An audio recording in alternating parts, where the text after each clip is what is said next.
UNICEF United Nations International Children's Emergency Fund. तो इसका MCQ में आपको कभी कभी फुल फॉर्म पूछा जाता है, तो ये पूछ लिया जाता है कि इसका फुल फॉर्म क्या है, तो आपको याद रखना है। It is one of the specialized agency of the United Nations. तो यूनाइटेड नेशन का ये एक स्पेशलाइज्ड एजेंसी है। It was established in 1946 by the United Nations General Assembly to deal with rehabilitation of children in war-ravaged countries।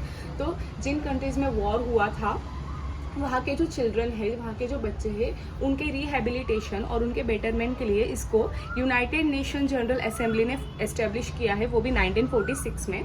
इसी के साथ इसका जो रीजनल ऑफिस है वो न्यू दिल्ली में है, और जो एरिया है the region is known as south central Asian region. तो उस एरिया को साउथ सेंट्रल एशियन रीजन भी बोलते हैं। इसी के साथ इसका जो हेडक्वार्टर है वो न्यूयॉर्क में है, और ये कोलैबोरेशन में काम करता है UNDP, FAO और इसी के साथ UNESCO के साथ।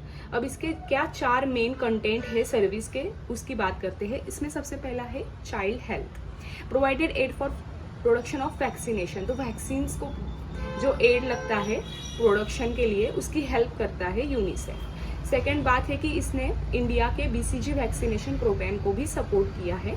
इसी के साथ assisted for penicillin plant near Pune, donated a DDT plant, 2 plants for manufacture of triple polio and iodise salt, assisted environmental sanitization program by providing safe water। तो ये सेफ वाटर भी प्रोवाइड करके जो सैनिटेशन का प्रोग्राम है इसको भी assist करता है। इसी के साथ जो बच्चों की इलनेस है उसको कम करता है, डेथ रेट को भी कम करता है, और इसी के साथ उसकी जो बच्चों की जो इम्प्रूव करता है क्वालिटी ऑफ लाइफ। विलेज में जो बच्चे रहते हैं या गांव में जो बच्चे रहते हैं, उनकी इन जनरल जो भी क्वालिटी ऑफ लाइफ है इसको इम्प्रूव करने का काम, उनकी बीमारी को कम करने का काम और उनके डेथ रेट को भी कम करने का काम यूनिसेफ करता है। नेक्स्ट है immunization, infant and child care, family planning, safe water and advocate sanitation. तो इम्यूनाइजेशन करवाएगा, बच्चों की और इन्फेंट की केयर भी लेता है, फैमिली प्लानिंग का भी इसमें हेल्प करता है, सेफ वाटर को भी सप्लाई करता है, और इसी के साथ सैनिटेशन भी एडवोकेट देता है। पहला हमने देखा था चाइल्ड हेल्थ, अब इसमें सेकंड है child nutrition. By supplementing child feeding with protein rich food mixtures. तो ये बच्चों को प्रोटीन रिच फूड मिक्सचर्स देता है जिससे कि उनकी जो भी न्यूट्रिशन है वो ठीक हो जाए। Applied nutrition program such as agricultural development, school and health services and help rural population to grow. तो जो भी रूरल पॉपुलेशन है या गांव में जो लोग रह रहे हैं उनकी जो इन जनरल हेल्थ है, स्कूलिंग है, एग्रीकल्चर है, इन सब का डेवलपमेंट का काम भी ये करता है। और यह इसी की वजह से यहाँ क्या होगा, अभी जो चाइल्ड है उनका न्यूट्रिशन जो है वो ठीक हो जाएगा, क्योंकि जो भी फूड उन्हें लग रहे हैं वो ये प्रोवाइड करता है। एड्स फॉर न्यूट्रिशनल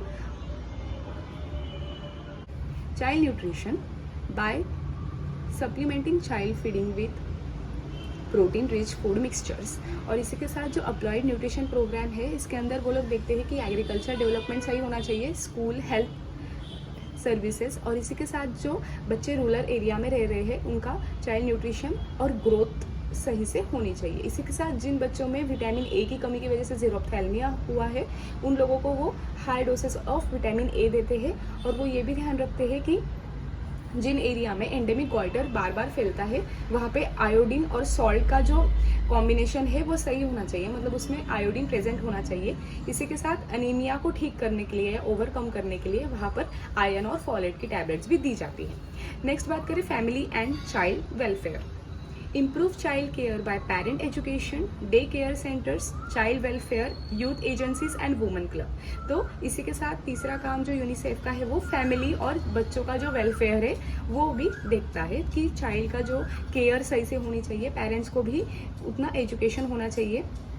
इसी के साथ डे केयर सेंटर्स भी उन लोगों ने वहाँ पर फॉर्म किए हैं। एजुकेशन, डी है education, science lab in India with equipments, workshop tools, library, books, audiovisual aids are being made available for educational institution. It is promoting GOBI campaign for child health revolution। तो GOBI क्या है ये अब हम पढ़ेंगे। कभी कभी आपको ये भी MCQ में पूछ लिया जाता है या 5 मार्क्स क्वेश्चन अलग से GOBI पे भी पूछते हैं। तो G पे से क्या है, growth chart to better monitor child development. तो यहाँ पे ग्रोथ चार्ट्स के लिए जी यूज किया है। ओ के लिए क्या है, oral rehydration to treat dehydration. तो जी पे से ग्रोथ चार्ट, ओ पे से ओरल रिहाइड्रेशन, बी पे से ब्रीस्ट फीडिंग को हम वहाँ पर प्रमोट करेंगे। और I immunization against measles, diphtheria, polio, pertussis, tetanus and TB. तो ये था यूनिसेफ। Thank you.